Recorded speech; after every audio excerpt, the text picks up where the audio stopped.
ॐ अज्ञानतिमिरान्धस्य ज्ञानाञ्जनशलाकयः चक्षुरुन्मिलितं येन तस्मै श्रीगुरुवे नमः। हरे कृष्णा।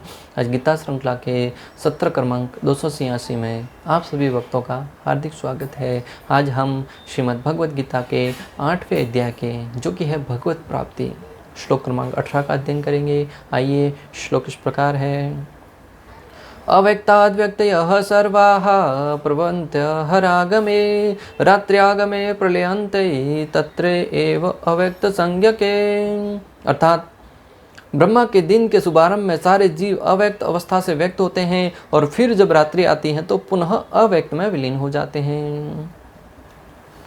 पिछले श्लोक में भगवान श्री कृष्ण ने ब्रह्मा जी का एक दिन कितना होता है भौतिक जगत से तुलना करते हुए बताया था कि उसकी गणना कितने वर्षों की होती है और उनकी रात्रि ही उतने उनके दिन के बराबर होती है। अब यहाँ पर भगवान श्री कृष्ण बता रहे हैं कि जब ब्रह्मा जी का एक दिन पूर्ण होता है तब इस भौतिक जगत के जो लोग हैं उनका विलय भगवान श्री विष्णु के शरीर में हो जाता है। दो प्रकार का विलय होता है, एक जब ब्रह्मा जी का दिन पूर्ण होता है तभी, और एक जब भगवान श्री ब्रह्मा जी का पूरे की पूरी अवधि 100 वर्ष की होती है तब विलय होता है। तो दो प्रकार के विलय होते हैं।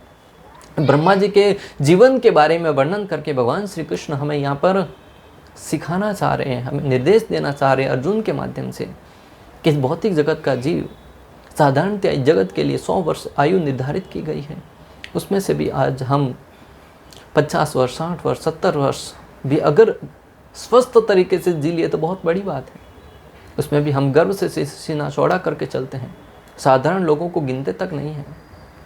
हम अपने आप को सबसे बड़ा भोक्ता मान के चलते हैं कि मैं ही हूँ, मैं अपनी शक्ति से ये कार्य किया, मैंने अपने सामर्थ्य से ये किया। परंतु भगवद गीता का संदेश है, भगवद गीता का ज्ञान है, वो हमें सचेत करने के लिए है। हमें प्रति क्षण हर पग पर सचेत कर रहा है कि हम इस सृष्टि में, इस जगत में रहते हुए हमारी कोई यहाँ पर कोई बड़ा अस्तित्व नहीं है। अरे जब हमारी तुलना में कई हजार वर्षों अधिक जीने वाले ब्रह्मा जी का भी जब 100 वर्ष पूर्ण होते तब उनकी भी आयु पूर्ण होने पर वो भी भगवान श्री विष्णु के शरीर में प्रवेश कर जाते हैं। अर्थात उनके लोग है वो भी, उनका भी प्रलय हो जाता है। और वो ब्रह्मा जी जो 100 वर्ष तक जीवित रहते हैं वो भी हमेशा भगवान श्री विष्णु श्री कृष्ण की हमेशा भक्ति में लगे रहते हैं, उनकी आराधना में लगे रहते हैं। और हम है कि हम तो कहते हैं जीना है कई वर्षों, अभी क्यों इतना जल्दी भक्ति करना है, बुढ़ापे में जाके भक्ति करेंगे।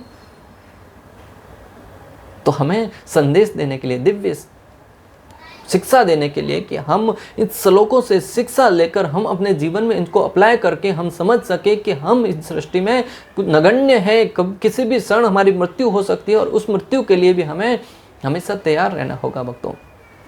वरना अगर हम समझे कि हम तो वृद्धावस्था में भक्ति करेंगे, वृद्धावस्था कब आएगी किसको पता है, और आएगी भी कि नहीं आएगी किसको पता है। श्रील प्रभुपाद वृद्धावस्था की बहुत ही सुंदर व्याख्या देते हुए कहते हैं कि वृद्धावस्था किसे कहते हैं, जो मृत्यु के पहले का समय उसे वृद्धावस्था कहते हैं। और मृत्यु तो कलयुग में, विशेष रूप से कलयुग में किसी भी क्षण आ सकती है। तो हमें प्रत्येक क्षण हम बुढ़ापे में ही जी रहे हैं, इसलिए हमें हर समय भक्ति करते हुए अपने इस भौतिक जगत के जो अनेक प्रकार के कर्म बंधन है उससे बचते हुए भक्ति कार्यों में लगे रहने का प्रयास करना चाहिए, ताकि हम इस जीवन के समाप्त होने पर इस भौतिक जगत से पलायन करके भगवान के दिव्य धाम में पहुंच सके, जहां पर नित्य नवीन भगवान श्री कृष्ण के साथ आनंद का भोग कर सके, आनंद कर सके, उनकी सेवा में संलग्न हो सके। भगवान ने इस भौतिक जगत की तुलना भगवान के गोलोक धाम से नहीं करी है। किससे करी है? ब्रह्मलोक से। वो भगवान के धाम से कहीं अधिक नीचे है। इससे सिद्ध होता है कि जो ब्रह्मा जी का लोक है उसका भी प्रलय होता है, परंतु भगवान श्री विष्णु श्री कृष्ण का जो गोलोक धाम है, वैकुंठ धाम है, उसका कभी प्रलय नहीं होता है। वहां पर रहने वाले जो जीव है वो हमेशा दिव्य अवस्था में रहते हुए किसी भी काल का वहां पर कोई प्रभाव नहीं पड़ता, प्रति क्षण नव यौवन रहते हुए भगवान के साथ रमण करते हैं। जिस प्रकार भगवान श्री कृष्ण इस धरा पर अवतरित हुए, वृंदावन में अनेक गोपियों के साथ लीला करी, वहां पर रहते हुए प्रतिदिन प्रति क्षण वो दिव्य आनंद की अनुभूति करते थे। और यहाँ पर तो कितने समय तक रहे, परंतु गोलोक धाम में नित्य वहाँ पर रहते हुए अपने भक्तों के साथ लीला करते हैं। तो भक्तों, अभागा कौन होगा जो नहीं चाहेगा कि भगवान के धाम में जाकर भगवान के साथ लीला की जाए। अक्सर लोग भगवान की जब लीलाएं सुनते हैं, वृंदावन की लीलाएं सुनते हैं, भगवान की बाल्यकाल की लीलाएं सुनते हैं, स्वाभाविक हृदय में प्रेम उत्पन्न होता है। उन मन में जिज्ञासा होती है कि वो जो ग्वाल बाल थे भगवान श्री कृष्ण के समय में थे, वो कितने भाग्यशाली थे, कितने भाग्यशाली थे जिनको भगवान के साथ लीला करने का अवसर प्राप्त हुआ। परंतु भक्तों, उन्होंने कई वर्षों तक तपस्या करके ये सौभाग्य प्राप्त किया है। आप और हम भी कलयुग में आए हैं, तो हम थोड़ा सा तपस्या करके भगवान की निरंतर कृष्ण भावनामृत में जीवन यापन करके हम भी वो स्थिति प्राप्त कर सकते हैं, परंतु उसके लिए प्रयास तो करना होगा। इस भौतिक जगत में देखिए भक्तों, साधारणतः कोई भी डिग्री प्राप्त करने के लिए, कहीं भी नौकरी प्राप्त करने के लिए भी अनेक प्रकार की मेहनत करनी पड़ती है। अनेक प्रकार के संस्थाओं से अध्ययन करते हुए, उसमें उत्तीर्ण होते हुए आगे बढ़ना होता है, तब जाकर हमें कुछ डिग्री प्राप्त होती है और उस डिग्री के आधार पर हम नौकरी पा सकते हैं और उससे हम कुछ धन प्राप्त करके जीवन निर्वाहन कर सकते हैं। जब इस भौतिक जगत में भक्तों ऐसा नियम है कि किसी को भी वस्तु को प्राप्त करने के लिए मेहनत करनी पड़ती है, तो जो दिव्य धाम है, आध्यात्मिक लोक है, भगवान श्री कृष्ण का गोलोक धाम, क्या उसे प्राप्त करने के लिए कोई मेहनत नहीं करनी होगी? क्या वहाँ पे जाने के लिए कोई योग्यता नहीं चाहिए? क्या वहाँ पे हम ऐसे मुंह उठा के चल दिए जाएंगे? नहीं भक्तों, वहाँ पर हर किसी साधारण व्यक्ति को वहाँ पे प्रवेश नहीं है। वहाँ पे जाने के लिए हमें अनेक प्रकार की तपस्याएं करनी होगी। तो अक्सर लोग कहते हैं कि देवकी और वसुदेव जी कितने भाग्यशाली थे, माता यशोदा और नंद बाबा कितने भाग्यशाली थे कि उनके घर पर भगवान श्री कृष्ण का प्राकट्य हुआ है, उनके गोदी में खेले हैं, उनके आंगन में लीलाएं करी हैं। भगवान श्री रामचंद्र के माता पिता कितने भाग्यशाली थे कि उनके घर पे उन्होंने लीलाएं करी। परंतु भक्तों, कोई ये विचार नहीं करता कि उन्होंने वो पद प्राप्त करने के लिए, वो स्थान प्राप्त करने के लिए, अपने परिवार में भगवान को प्रकट करने के लिए कितनी मेहनत करी, कितनी तपस्या करी, कितने हजार वर्षों तक तपस्या करने के उपरांत जब उनको वो सौभाग्य प्राप्त हुआ है भक्तों। तो आप और हम भी, अगर हमारे घर में भगवान श्री कृष्ण, भगवान श्री विष्णु को तो सब लोग देखना चाहते हैं, प्रभु श्री रामचंद्र जैसा पुत्र सब चाहते हैं, परंतु किसी को उनके माता पिता जैसी तपस्या नहीं करनी। अरे जब हमारे अंदर योग्यता होगी तभी हमारे घर में भगवान प्रकट हो सकते हैं। इसलिए श्लोकों का सार ये है भक्तों कि हमें सचेत करने के लिए है कि जो ब्रह्मा जी की इतनी आयु है, वो भी हमेशा सचेत रहते हैं भक्ति की तरफ, और हम इतनी नगण्य आयु होते हुए भी हम हमेशा आरामदायक स्थिति में रहते हैं। तो हमें समझना होगा कि हम किस प्रकार भगवत गीता का अध्ययन करके दिव्य ज्ञान को प्राप्त कर सकें। वरना कई बार लोगों को कहते हुए सुना होगा भक्तों, मैंने तो 5 बार भगवत गीता पढ़ी, 10 बार भगवत गीता पढ़ी, कुछ समझ में नहीं आया। कई वक्ता है वो तो कहते हैं कि भगवत गीता के प्रत्येक श्लोक में बहुत शक्ति छिपी हुई है, पग पग पर भगवत गीता का ज्ञान है, वो व्यक्ति को जीवन में कुछ न कुछ दिशा दिखाने के लिए हमेशा बहुत ही उपयुक्त है। परंतु मुझे तो कुछ नहीं समझ में आया। भक्तों, ये होता क्यों है? क्योंकि जब व्यक्ति अपनी स्वयं की शक्ति से, स्वयं के सामर्थ्य से भगवत गीता को पढ़ने का प्रयास करता है, मात्र पढ़ता हुआ आगे तो बढ़ जाएगा, परंतु उस श्लोक का वास्तविक अर्थ क्या है वो समझने के लिए हमें भक्तों के संग में भगवत गीता का अध्ययन करना होगा।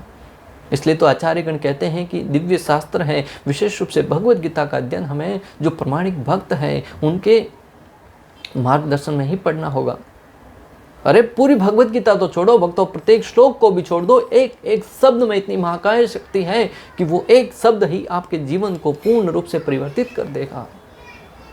और इस भगवत गीता की शक्ति को समझने के लिए हमें, इस भगवत गीता के दिव्य ज्ञान को समझने के लिए, भगवत गीता यथारूप को समझने के लिए हमें भक्तों के मार्गदर्शन में पढ़ना बहुत आवश्यक है भक्तों। वरना इन श्लोकों को हम पढ़ते हुए आगे बढ़ जाएंगे कि ब्रह्मा जी की इतनी आयु है, जीवों की इतनी आयु है, ब्रह्मलोक की इतने वर्षों तक आयु है, वो भी एक बार भगवान श्री विष्णु के अंदर विलय हो जाता है, उनका भी ब्रह्मा जी के दिन पूर्ण होने पर एक बार विलय होता है इस सृष्टि का, और एक बार जब ब्रह्मा जी की 100 वर्ष पूर्ण आयु होती है तब सारे के सारे लोग भगवान के विष्णु के शरीर में समाहित हो जाते हैं। ये मात्र ज्ञान हम समझते जाएंगे, परंतु उससे शिक्षा क्या लेनी है, उससे हम वंचित रह जाएंगे भक्तों। तो हमें भगवद गीता के दिव्य ज्ञान को वास्तविक रूप में समझने के लिए भक्तों का संग अनिवार्य है। यहाँ पर श्रील प्रभुपाद लिख रहे हैं कि इस दृश्य जगत का विलय दो प्रकार से होते हैं। हर 4 अरब 32 करोड़ सौर वर्ष के बाद जब एक ब्रह्मांड विशेष के स्वामी ब्रह्मा शयन करते हैं तो एक प्रलय होता है। जब ब्रह्मांड के ब्रह्मा शयन करते अर्थात सोते हैं पूरा दिन पूर्ण होने पर, तब इस जो महर लोक से नीचे के लोग हैं उनका विलय भगवान के श्री विष्णु के शरीर में हो जाता है। और दूसरा विलय कब होता है? जब ब्रह्मा जी के 100 वर्ष पूर्ण होते हैं। ब्रह्मा जी की निर्धारित आयु 100 वर्ष है। जब वो आयु पूर्ण होती है तब ब्रह्म लोक, तब सारे के सारे लोग हैं उनका भगवान श्री विष्णु के शरीर में विलय हो जाता है। और दोनों ही बार महत तत्व अर्थात भौतिक शक्ति तथा जीव तत्व अर्थात तटस्थ शक्ति भगवान के शरीर में लीन हो जाती है। और दोनों बार भक्तों, ये तटस्थ शक्ति और जो जीव इस भौतिक जगत का जो महत तत्व अर्थात भौतिक शक्ति है, वो सारे दोनों है वो भगवान के शरीर में विलय हो जाता है। सारे जीव भगवान के शरीर में तब तक सुप्त रहते हैं जब तक जगत की दूसरी सृष्टि नहीं हो जाती। सारे जीव हैं, सारे लोग हैं, वो तब तक भगवान श्री विष्णु के शरीर में अचेत अवस्था में रहते हैं। जैसे व्यक्ति सोता है, रात को कुछ भान नहीं रहता, वैसे ही जीव भगवान श्री विष्णु के शरीर में पड़ा रहता है शांत अवस्था में, जब तक दूसरी सृष्टि नहीं होती भगवान श्री विष्णु की दृष्टिपात से। भौतिक जगत की सृष्टि, पालन तथा संहार की यही विधि है। भौतिक जगत की पालन तथा संहार की यही विधि है। श्रुति मंत्र में कहा गया है कि सृष्टि के पूर्व केवल सर्वोपरि भगवान श्री विष्णु का अस्तित्व था, तब न तो ब्रह्मा थे, न शिव, न ही कोई अन्य देव था। श्रुति मंत्र कहते हैं कि सृष्टि के प्रारंभ में मात्र भगवान श्री विष्णु थे, न तो ब्रह्मा जी थे, न शिव जी थे, न कोई अन्य देवता। हम जीवों की तो होने की बात ही नहीं आती भक्तों। जब देवता नहीं थे, ब्रह्मा जी नहीं थे, शिव जी नहीं थे, तो फिर साधारण लोगों के होने का तो, अस्तित्व होने का तो कोई प्रश्न ही नहीं उठता। मात्र भगवान श्री विष्णु थे, उन्होंने इन सारे के सारे लोगों का निर्माण किया। और विष्णु का अर्थ है महाविष्णु, जो कारणान व समुद्र में लेटे हुए हैं। यहाँ पर जो विष्णु कहा गया है वो है महाविष्णु। भक्तों, आज तक अगर हम समझते आए थे कि मात्र भगवान विष्णु है, तो समझने वाली बात है कि विष्णु भी 3 हैं। गर्भोदक्षाय विष्णु, शिरोदक्षाय विष्णु और महाविष्णु। वो भगवान श्री कृष्ण के अंश हैं और अलग अलग कार्य के लिए निर्धारित किए गए हैं। तो महाविष्णु है, उनके स्वांश से ही सारे ब्रह्मांड बीज रूप में उत्पन्न होते हैं। महाविष्णु के स्वांश रूप में इस भौतिक जगत के जो ब्रह्मांड है वो बीज रूप में उत्पन्न होते हैं। और धीरे धीरे प्रत्येक ब्रह्मांड के भीतर असंख्य ग्रहों का विराट रूप विकसित होता है। धीरे धीरे भगवान के दृष्टिपात से इस असंख्य ब्रह्मांडों में अनेक ग्रहों का निर्माण होता है। ब्रह्मांडों के बीज उसी तरह विशाल आकार ग्रहण करते हैं जिस प्रकार एक वट वृक्ष के बीजों में से असंख्य वट वृक्ष विकसित होते हैं। इस ब्रह्मांड के जो असंख्य विशाल आकार के ग्रह हैं वो उसी प्रकार रूप धारण करते हैं जैसे एक छोटे से बीज से एक वट वृक्ष पूरा का पूरा निर्माण होता है। वट वृक्ष के ऊपर अनेक फल लगते हैं, उन फल के अंदर से एक बीज डालेंगे तो एक और पूरा का पूरा बड़ा वट वृक्ष तैयार हो जाएगा कुछ समय के उपरांत, कुछ वर्षों के उपरांत। उसी भांति इस सृष्टि के अनेक लोग हैं, वो भी धीरे धीरे बीज है वो भगवान देने वाले हैं। अहम बीज प्रदत्त पिता, भगवान श्री कृष्ण कहते हैं कि बीज प्रदान करने वाला परम पिता मैं ही हूँ। और उस बीज के द्वारा धीरे धीरे सृष्टि का निर्माण होता है। महाविष्णु भगवान श्री कृष्ण के पूर्ण अंश है, जिनका उल्लेख ब्रह्म संहिता 5.58 में इस प्रकार हुआ है। और महाविष्णु भगवान श्री कृष्ण के पूर्ण अंश है। उसका वर्णन ब्रह्म संहिता 5.58 में ब्रह्मा जी करते हैं कि मैं उन आदि पुरुष भगवान श्री गोविंद को सादर नमस्कार करता हूँ जिनके पूर्ण अंश महाविष्णु हैं। कहते हैं कि मैं उस भगवान श्री गोविंद अर्थात श्री कृष्ण को प्रणाम करता हूँ जिनके पूर्ण अंश है वो भगवान श्री विष्णु हैं। ब्रह्मांडों के अगुआ सारे ब्रह्मा उनके दीन शरीर के रोम कुपों से उत्पन्न, दिव्य शरीर के रोम कुपों से उत्पन्न ब्रह्मांडों के पश्चात उतने ही समय तक जीवित रहते हैं जितने में भगवान श्वास छोड़ते हैं। ब्रह्मा जी यहाँ पे समझने को आ रहा है कि ब्रह्मा जी भी एक नहीं है, अनेक ब्रह्मा जी हैं जो भगवान श्री विष्णु के श्वास से जब श्वास छोड़ते हैं तब उनके दिव्य शरीर से अनेक प्रकार के ब्रह्मा जी प्रकट होते हैं। एक बार ब्रह्मा जी भगवान श्री विष्णु के धाम में गए और द्वारपाल से कहा कि जाके कहो कि ब्रह्मा जी आए हैं। द्वारपाल अंदर जाके आए, भगवान से कहा कि ब्रह्मा जी आपसे मिलने के लिए आए हैं। तो भगवान ने पूछा कि कौन से लोग के ब्रह्मा जी आए हैं। जो द्वारपाल आकर पूछे बाहर ब्रह्मा जी के, तुम कौन से लोग के ब्रह्मा जी हो? ब्रह्मा जी अचरज में पड़ गए। बोले कौन से लोक, क्या अर्थ है? बोले कि जैसे आप एक लोक के ब्रह्मा जी है, वैसे अनेक लोक हैं, असंख्य लोग हैं, उनमें अलग अलग ब्रह्मा जी, किसी में चतुर्मुखी है, किसी में त्रिमुखी है, किसी में पंचमुखी है, ऐसे अनेक ब्रह्मा जी हैं। तब वो भगवान श्री विष्णु के शरणों में गिर गए और बोले कि इतनी आपकी महानता है, मैंने तो समझा था कि मैं एक ही ब्रह्मा हूँ, अभी तक मैं इसी गर्व में जी रहा था कि मैं एक ब्रह्मा हूँ और आपकी सृष्टि का संचालन कर रहा हूँ, परंतु आप जब आपने आज बताया कि मेरे जैसे अनेक ब्रह्मा जी हैं और वो हर एक अलग अलग लोकों में उनका संचालन कर रहे हैं, वहाँ पे देख रेख कर रहे हैं, तो मेरा जो गर्व है वो शूर हो गया। भक्तों, हमें भी शिक्षा लेनी चाहिए कि इस संपूर्ण ब्रह्मांड में एक छोटा सा देश भारत, उसमें भी एक छोटा सा राज्य, उस राज्य में भी एक छोटा सा जिला, और उस जिले में भी छोटा सा गांव, उस गांव में भी छोटा सा घर, उस घर में भी अनेक लोगों में हम एक जीव, और हम अहंकार में जीते हैं कि मैं ही हूँ सबसे बड़ा। हमारा क्या अस्तित्व है? जब ब्रह्मा जी एक लोक को पूरा संभालने वाले, उनका कुछ अस्तित्व नहीं है, वो भगवान के सामने अपने आप को नगण्य समझ रहे हैं, तो फिर हमारा क्या अस्तित्व है?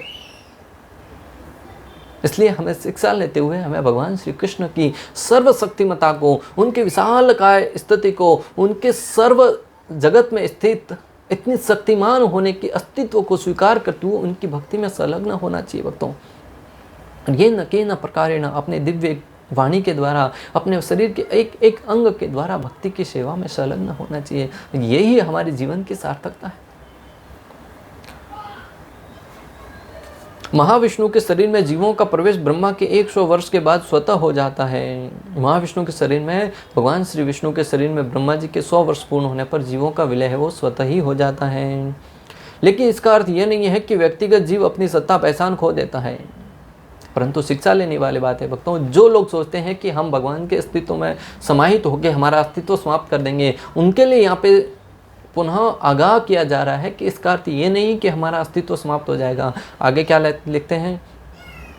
सत्ता तो बनी ही रहती है। ज्यों ही भगवान की परम इच्छा से दूसरी सृष्टि होती है तो सारे सुप्त निष्क्रिय जीवों को छोड़ दिया जाता है, जिससे वे अपने पूर्व जीवन का विभिन्न कार्य क्षेत्रों के अनुसार अपने कार्यों को आगे बढ़ा सकते हैं। जब भगवान श्री विष्णु की इच्छा होती है, पुनः इस जगत में सारे के सारे जीवों को पुनः छोड़ दिया जाता है, जिससे उन्होंने जहाँ से वो पिछला कार्य कर रहे थे वहाँ से पुनः कार्य को आगे करेंगे और अपने अपने कर्मों के आधार पर दूसरा नया शरीर और नया जीवन प्राप्त करते हैं। यह सुप्तोत्थित न्याय अर्थात निद्रा से जागकर पुनः अपने कर्म में लग जाना कहलाता है। और ये विधि है वो भक्तों, जब व्यक्ति रात को सोता है तो उसे कुछ ध्यान नहीं रहता, परंतु जो कार्य कल जहाँ से रात को सोते वक्त छोड़ा था वहीं से दूसरे दिन सवेरे जब जगेगा तब वहीं से तो उसको कंटिन्यू करेगा। उसी भांति जब जीव भगवान के शरीर में विलय होता है तो वहाँ पर जैसे व्यक्ति रात को सोता है वैसे ही वहाँ पे आराम करता है। वापिस जब भगवान सृष्टि करते हैं तो पुनः उसको आगे जिस प्रकार रात को जहाँ से कार्य छोड़ा था सवेरे वहीं से प्रारंभ करेगा, उसी भांति दूसरा जीवन भी वो वहीं से प्रारंभ करता है। सरल तरीके से समझा जाए तो रात्रि में जब मनुष्य सोता है तब यह भूल जाता है कि वह कौन है, उसका क्या कर्तव्य है, और वह जगते समय की सारी बातें भूल जाता है। किंतु ज्यों ही वह नींद से उठता है तो उसे कुछ करना होता है, सब स्मरण हो आता है और वह फिर अपने कर्तव्य में लग जाता है। जब व्यक्ति रात को सोता है तो कल कहाँ तक कार्य किया था, क्या किया था, क्या जीवन में कौन हूँ, क्या हूँ, सब कुछ भूल जाता है। परंतु जैसे ही दूसरा दिन प्रारंभ होता है, उठते साथ ही सारी की सारी चेतना उसको स्वतः आ जाती है। उसको वापस याद नहीं करना पड़ता मैं कहाँ था, कल क्या था, कौन सा कार्य किया था वगैरह वगैरह, कुछ याद करने की आवश्यकता नहीं रहती। सारे जीव भी प्रलय के समय महाविष्णु के शरीर में लीन रहते हैं, किंतु ज्यों ही दूसरी सृष्टि होती है वे उठकर अपना अधूरा काम पूरा करने लगते हैं। सारे जीव भी भगवान श्री विष्णु के शरीर में प्रवेश कर जाते हैं और दूसरा दिन जब प्रारंभ होता है, दूसरा भगवान का दिव्य दृष्टि के द्वारा जब दूसरा जीवन प्रारंभ होता है तो पुनः वो सब कार्य करने में लग जाते हैं। सृजनात्मक शक्ति के सक्रिय अवस्था में आने के पूर्व भगवान का अस्तित्व था। भगवान भौतिक शक्ति से उत्पन्न नहीं हुए हैं, उनका शरीर पूर्ण रूप से आध्यात्मिक है, उनके शरीर तथा उनमें कोई अंतर नहीं है। और भगवान है वो, उनका बार बार जीवन मरण नहीं होता है। भगवान सृष्टि के प्रारंभ होने से पहले भी थे, अभी भी हैं और सृष्टि का प्रलय होने के बाद भी रहते हैं। ईश्वरः परम कृष्ण सच्चिदानंद विग्रह अनादिर आदिर गोविंद सर्व कारण कारणात्। अनादि काल से है और समस्त कारणों के कारण एकमात्र भगवान श्री गोविंद हैं। सृष्टि के पूर्व भगवान अपने परम धाम में रहते थे जो परम पूर्ण और अद्वितीय हैं। सृष्टि के पूर्व भगवान श्री हरि है वो अपने दिव्य धाम में रहते थे जो परिपूर्ण है, उनका कभी विलय नहीं होता, कभी प्रलय नहीं होता वहाँ पर भक्तों। तब भगवान ने अपने अंश स्वरूप जीवों को नाम तथा रूप प्रदान करने की इच्छा से उन्हें भौतिक प्रकृति के मार्गदर्शन के अंतर्गत कर दिया। उनकी ही अपनी शक्ति से भौतिक प्रकृति को पुनः सृष्टि करने के लिए अधिकृत कर दिया गया। फिर भगवान ने अपने अंश स्वरूप जीवों को इस भौतिक सृष्टि में भक्ति सृष्टि का निर्माण करके उसमें भेज दिया, जहाँ पे जाके तुम बोले कि स्वतंत्र भोग की जिसको इच्छा है वो वहाँ पर जाए और अपना अस्तित्व सिद्ध करने का प्रयास करे। अगर सुखी रह सको तो अच्छी बात है, वरना पुनः प्रयास के द्वारा अपनी योग्यता सिद्ध करके पुनः मेरे धाम में आ जाना। जिस प्रकार एक जीव घर से भटक कर कोई व्यक्ति अपना पिता का घर छोड़कर जाता है और जब सोचता है कि बाहर उसको कहीं आश्रय नहीं मिलता है, अपनी शक्ति से अपने सामर्थ्य से कहीं अपना कुछ अस्तित्व स्थापित नहीं कर पाता है, तो पुनः लौटकर घर आता है और पिता का दरवाज़ा हमेशा उसके लिए खुला होता है। परंतु उसके लिए वो योग्यता होती है कि पिता की अनेक शर्तें हैं, उसको स्वीकार करना होता है। सारे जीव भगवान के अंश हैं, वे दो प्रकार के हैं, नित्य मुक्त तथा नित्य बद्ध। सारे जीव है वो भगवान के अंश हैं, दो प्रकार के होते हैं, एक नित्य मुक्त और एक नित्य बद्ध। नित्य मुक्त शाश्वत रूप से मुक्त जीव हैं और वे भगवान के दिव्य धाम में जो दृश्य जगत से परे हैं, दिव्य प्रेम में सेवा के आदान प्रदान में नित्य निमग्न रहते हैं। जो नित्य मुक्त हैं वो कहाँ रहते हैं? भगवान श्री कृष्ण के गोलोक धाम में, जो नित्य है, हर समय वहाँ पे किसी भी काल का कोई प्रभाव नहीं पड़ता। न सूर्य की आवश्यकता है, न चंद्र की आवश्यकता है, न किसी प्रकार के अनेक भौतिक सृष्टि के जो सोर्सेस हैं उसकी किसी की आवश्यकता नहीं है। वो भगवान की शक्ति के द्वारा हमेशा चलायमान होता है और वहाँ पर काल का कोई प्रभाव नहीं पड़ता। विशेष रूप से वो नित्य मुक्त हैं। लेकिन नित्य बद्ध अर्थात शाश्वत रूप से बद्ध जीवों का जिम्मा बहिरंगा शक्ति माया पर रहता है, जो कि परम पिता के प्रति उनकी विद्रोहात्मक मनोवृत्ति को सुधारे। परंतु जो नित्य बद्ध हैं वो माया के वशीभूत होकर इस जगत में रह रहे हैं और उनको कर्तव्य दिया गया माया शक्ति को कि वो जो भगवान से विद्रोह करके इस भौतिक जगत में आए हैं और अपना स्वतंत्र अस्तित्व स्थापित करने का प्रयास कर रहे हैं, उनको अपनी लाठी के द्वारा, अपनी अनेक प्रकार की सजाओं के द्वारा उनको प्रताड़ित करे, उनको शिक्षा दे कि किस प्रकार वो गलत जगह पे हैं। जिस प्रकार कोई व्यक्ति गलत कार्य करके जेल में जाता है तो वहाँ पर जो जेलर है वो बार बार उसको पीटता है, अनेक प्रकार की सजाएं देता है। सजाएं भुगतते हुए वो जेल में अनेक प्रकार के मेहनत के कार्य करते हुए हमेशा उनको स्मरण दिलाया जाता है कि तुम गलत जगह पे हो, तुम्हारा वास्तविक अस्तित्व कहाँ है? स्वतंत्र रूप से जेल से बाहर है। उसी बात की हम भी इस भौतिक जगत रूपी जेल में आए हैं, हमारा यहाँ पर वास्तविक स्थान नहीं है। हम अपनी गलत पहचान करके यहाँ पर रहने की आरामदायक स्थिति ढूंढ रहे हैं, वो अलग बात है। जिस प्रकार कोई व्यक्ति जेल में जाता है तो वहाँ पर भी धन के द्वारा अनेक प्रकार की सुविधाजनक स्थिति ढूंढने का प्रयास करता है। होटल से खाना मंगवाना, जेलर को पैसा देके आरामदायक स्थिति में रहना, फ़ोन यूज करना वगैरह वगैरह। उसी भांति हम भी जेल में रहते हुए हमारी आरामदायक स्थिति को बनाए रखने का प्रयास तो कर रहे हैं, परंतु ये वास्तविक स्थान नहीं है हमारे लिए भक्तों। नित्य बद्ध ये सदैव भूले रहते हैं कि भगवान के साथ उनका संबंध उनके अंश के रूप में है। जो नित्य बद्ध हैं वो ये भूल जाते हैं कि हम भगवान के अंश हैं और हमारा संबंध है भगवान के साथ। वो भूल जाने के कारण ही वो वहाँ से निकलने का प्रयास ही नहीं करते हैं। वे माया द्वारा पदार्थ के उत्पादों के रूप में मोहग्रस्त रहते हैं और इस तरह वे सुखी बनने के लिए भौतिक जगत में नाना प्रकार की योजनाएं बनाते रहते हैं और इस जगत में अनेक प्रकार के आनंद ढूंढने के लिए नाना प्रकार की अपने स्वयं की बुद्धि के द्वारा योजनाएं बनाते रहते हैं। वे इन योजनाओं को खुशी खुशी आगे बढ़ाते हैं, लेकिन भगवान की इच्छा से योजना बनाने वाले तथा उनकी योजनाएं कुछ काल के बाद ध्वस्त कर दी जाती हैं। अपनी बुद्धि के द्वारा अनेक प्रकार की योजनाएं बनाते हैं। ये करूँगा तो सुखी हो जाऊँगा, इतना धन कमाऊँगा, इतने समय तक ये करूँगा, वहाँ पे इतनी ज़मीन खरीदूँगा, वहाँ पे ये प्लांट लगाऊँगा वगैरह वगैरह। परंतु भक्तों सबसे बड़ी बात यह है कि योजना बनाने वाला और योजना कुछ काल के बाद दोनों ध्वस्त होकर दिए जाते हैं भगवान की शक्ति के द्वारा। हम अनेक प्रकार से अपने तरीके से तो योजना बनाते हैं, परंतु भगवान की शक्ति के समय हमारी सामने सारी की सारी योजना है वो धरी की धरी रह जाती हैं। व्यक्ति ने जीवन भर बहुत मेहनत करके धन कमा के बहुत पूंजी जोड़ी थी, परंतु एक ही क्षण में, एक ही झटके में जैसे ही मृत्यु हो जाती है, सारा का सारा धन, सारा का सारा ऐश्वर्य, सारा का सारा जो मान सम्मान जो कुछ प्राप्त किया था सब यहाँ पे पड़ा रहेगा और व्यक्ति एक ही झटके में उसको अलग करके तुरंत उसको विरक्त कर दिया जाता है। तो इनसे हमें सीखना चाहिए कि हम इस जगत में जोड़ रहे हैं। हाँ, परिवार में रहने के लिए, समाज में रहने के लिए धन की आवश्यकता है, परंतु उस धन को कमा कर भी अगर हम उस धन का उपयोग अपने संतान को अच्छी शिक्षा देने के लिए, धर्म के बारे में शिक्षा देने के लिए, मंदिरों का निर्माण करने के लिए, धर्म का प्रचार करने के लिए, भगवद गीता और भागवतम जैसे दिव्य ग्रंथों का ज्ञान का प्रचार करने के लिए उस धन का प्रयोग नहीं करेंगे, मात्र और मात्र धन का प्रयोग इंद्रिय भोग के लिए करते रहेंगे, वो इंद्रिय एक दिन उस भोग से विरक्त होने के लिए बाध्य कर दी जाएगी और धन भी यहाँ पे धरा रह जाएगा और उसके आपकी आगे की गति है वो भी अगले जीवन के लिए बढ़ेगी। लेकिन आपने इस जगत में रहते हुए क्या कर्म किया उसके ऊपर निर्भर करेगा कि आपको आगे का जीवन क्या मिलना है। अगर आपने पुण्य कार्य किए हैं, अपने धन का सदुपयोग किया है, तो हो सकता है कि अगले जन्म में आपको स्वर्ग लोक की प्राप्ति हो, उसके ऊपर के लोगों की प्राप्ति हो। और अगर भक्ति के साथ जीवन में अनेक प्रकार के कार्य किए हैं तो आपको हो सकता है कि भगवत धाम भी मिल जाए, जहाँ से पुनः लौट कर न आना पड़े, पुनः माता के गर्भ में न जाना पड़े, और ये जीवन की सर्वोच्च अवस्था है। इस प्रकार श्लोक क्रमांक 18 का भक्ति वेदांत तात्पर्य पूर्ण हुआ। अंत तक हमारे साथ बने रहने के लिए आप सभी का हृदयपूर्वक, प्रेम पूर्वक बहुत बहुत धन्यवाद। श्रील प्रभुपाद की जय, श्री श्री राधा गोपीनाथ भगवान की जय, श्रीमद् भगवद गीता की जय। हरे कृष्णा कृष्ण कृष्ण हरे हरे, हरे